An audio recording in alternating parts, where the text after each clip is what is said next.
right now on 5 on Your Side at 10. Tonight, murder charges in the death of a beloved St. Louis dancer. Why prosecutors are calling it a random act of violence. A big mess on the highway. The massive water main break that flooded parts of I-270 in North St. Louis County. Wind gusts between 30 and 40 miles an hour today. They helped us warm up for a while, but things will change for tomorrow. How it feels with the wind tomorrow and how warm we're going to get the next couple of days. The Incarnate Word Academy girls basketball team play for a championship one day after their head coach suffers a medical emergency.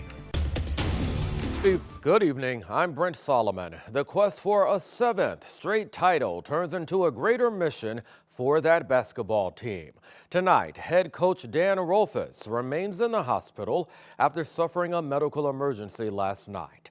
Our Annie Krall reports from Columbia, where his team played with heavy hearts but captured another state title. It's not the same without Rolfes. Sorry.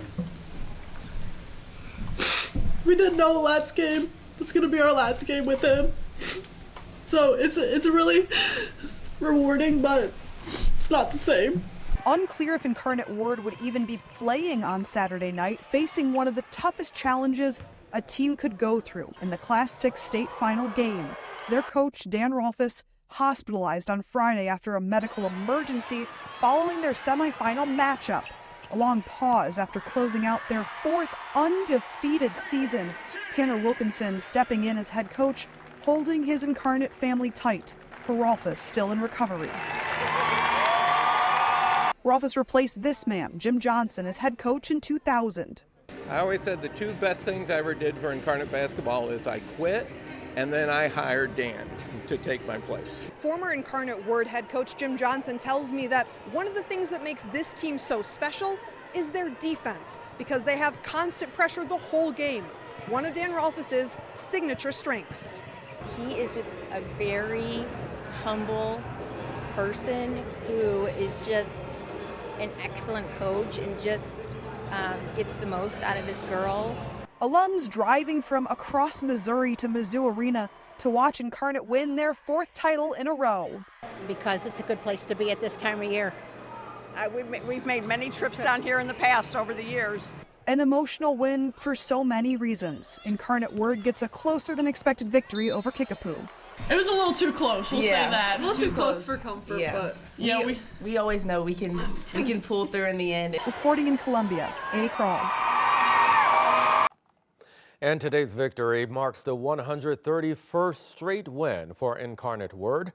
Corey Miller will have game highlights later in sports, and we'll continue to keep you updated on the coach's condition on air, online at ksdk.com. Let's go ahead and get now to your weather first forecast. A beautiful Saturday downtown, temps reaching nearly 70 degrees. Perfect for today's St. Patrick's Day parade. Meteorologist Gary Frank joining us now. How's it looking tomorrow? It looks a little cooler as we've started to see that front start to settle in and bring cooler conditions, and that's what's going to impact us the next couple of days. Though overall, hard to notice, really. I think overall it's quiet here at this moment. And where you can really notice it is clouds here, and watch this line of clouds that settled in without much fanfare here. Rain there, but overall, that was what is kind of the wind shift line. You can see that here with that blue direction, meaning it's out of the northwest or north at about 10 to 15 miles an hour. And it's settled down from earlier overall, but you'll notice it's calm in Farmington and still out of the west in Sparta and Mount Vernon. That's what helped us warm up today. But overall temperatures still in the mid 50s in Alton, but also 58 Millstadt. So temps are going to fall overnight. They're not going to plummet, but they're still going to fall. In fact, they'll fall another 20 degrees from where they are right now. But I think overall, you'll start to see things rebound a little bit tomorrow. Close to average, but maybe just below it. But we're actually going to see a day below average for our high and well below it in the morning when we're expecting our next hard freeze, and how that lines up to where we should be this time of the year. All right, Gary, stay close. Tonight, traffic is flowing again on I-270, this after a massive water main break in North County. The 16-inch break caused water to gush over the westbound lanes near Dunn and Bell Fountain Roads this afternoon, and 2 lanes had to close. The Missouri American Water Service working to repair that break. Tonight, a man is dead, another in the hospital after a shooting in North St. Louis County. Pagedale police say they got into an argument at a home on Ferris Avenue last night when they both fired their guns.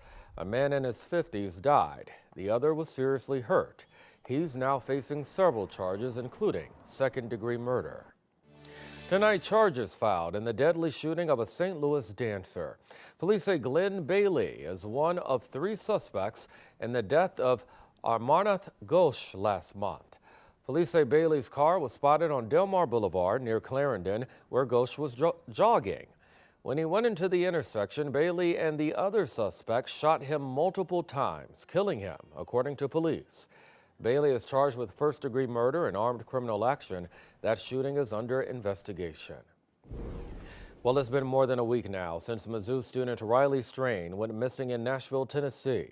His friends last saw him Friday at Luke Bryan's bar. Strain was asked to leave the bar and told friends he was heading back to their hotel. Well, since then, surveillance videos have been released showing he went in the opposite direction. His phone last pinged somewhere near the Cumberland River. And then we'd also like to know what happened after he crossed down onto Gay Street. There's something there that's going to fill some gaps. Strain's family is asking businesses and people who live near that bridge to check their security footage. Multiple searches are still underway. Right now, the Missouri Senate is discussing a bill that would protect IVF in the state. The bill would update the state's legal definition of an unborn child. Under the proposal, frozen embryos that have not been implanted into a mother's womb would not apply under Missouri's abortion law. We asked the Attorney General his thoughts.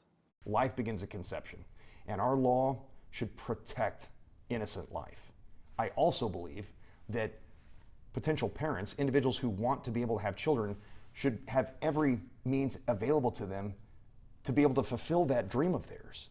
And so those are policy positions our General Assembly is going to have to reconcile, but I'm here to tell you that life begins at conception, and we should be fighting to protect innocent life. The lawmaker behind the proposal says she wants to give Missourians certainty that the state government will not get involved with the relationship between families and their doctors. Addressing health conditions in the African American community, a special wellness expo to save lives. A local mom demands answers. No charges after a driver hit her son. I feel like they really dropped the ball on this and they let my son down. Tonight, the I-Team uncovers inconsistencies in the original police report. Temperatures above average again. No surprise today as we topped out at 70 degrees, but it's this colder air, how it's going to impact us the next couple of days and whether or not we're going to see a hard freeze in our area over the next week.